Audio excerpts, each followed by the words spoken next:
A local doctor charged in the death of actor Matthew Perry. Here to break down that case, Fox 5 analyst, legal analyst, Wendy Patrick. Wendy, good morning. Good morning. All right, let's get right to 5 people, I believe. Who has been charged here? A couple doctors. That's right, Raul and Shali. So you have a couple doctors, you have Matthew Perry's personal assistants, you have a dealer.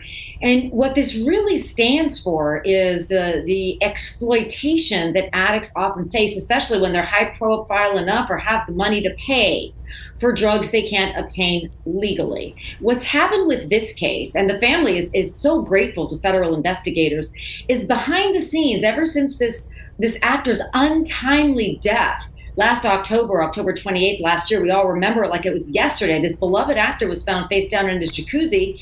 Sure, the medical examiner ruled it an accident, but that was just the spark that started a now almost 10-month investigation where behind the scenes, criminal federal investigators finally found out not just how he died, but who provided the fatal dose of ketamine.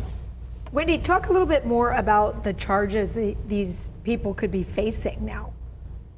Yeah, Shali, that's one of the questions that many people are asking because they're not charged with murder. And many times that's not the charge. It's often things like charges here, which include distribution of ketamine, possession of ketamine with intent to distribute, altering medical records after the fact to cover up some of the activity. So the charges may seem a little bit off-label, but of course this ironically was an off-label use of ketamine to begin with. And let me also point out one thing. The doctors who were legally prescribing Matthew Perry ketamine were not charged. Remember that dose before his death, that was a week and a half.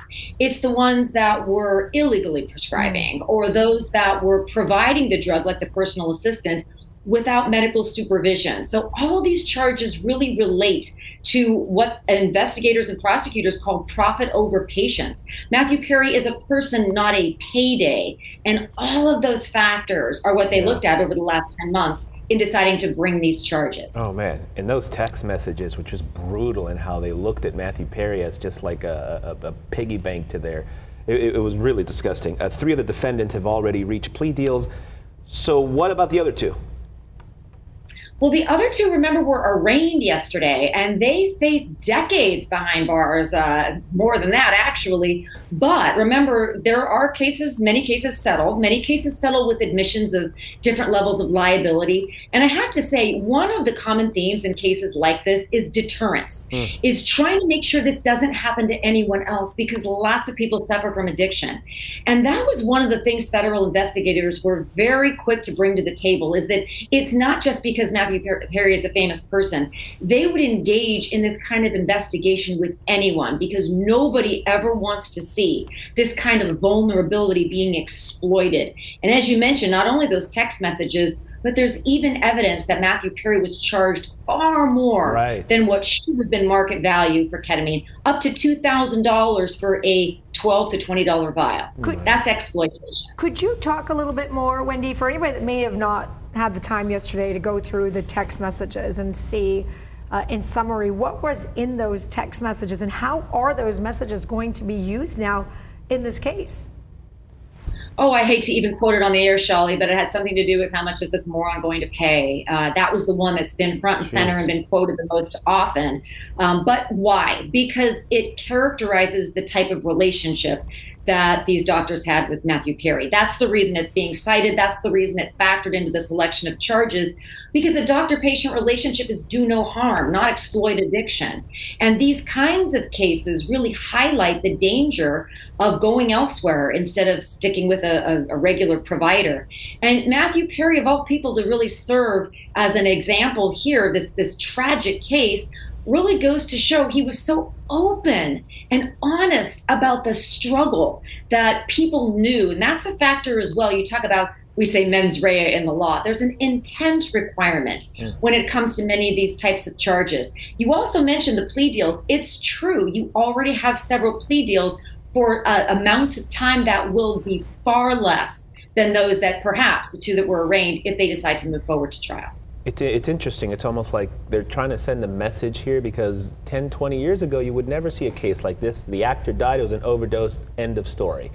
But now they're trying to send messages to these doctors, to these people who are I don't know if enabler is the right word, but it makes you think of almost Michael Jackson and how he died. Is that kind of what the message here is? Like, you're not being able to do this kind of thing, kill people who are addicts and get away with it.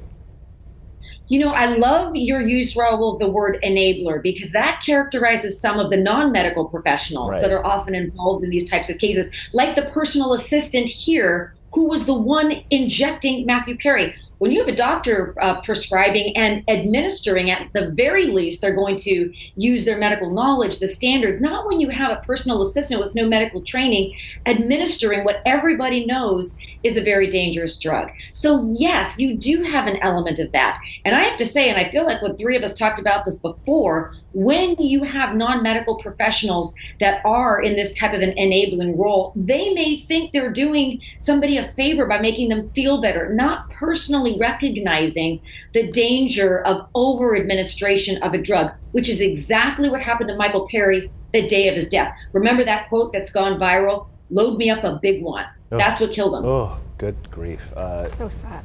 It really is Yeah. sad. It is. Wendy Patrick, we thank you so much for the insight. Thank you.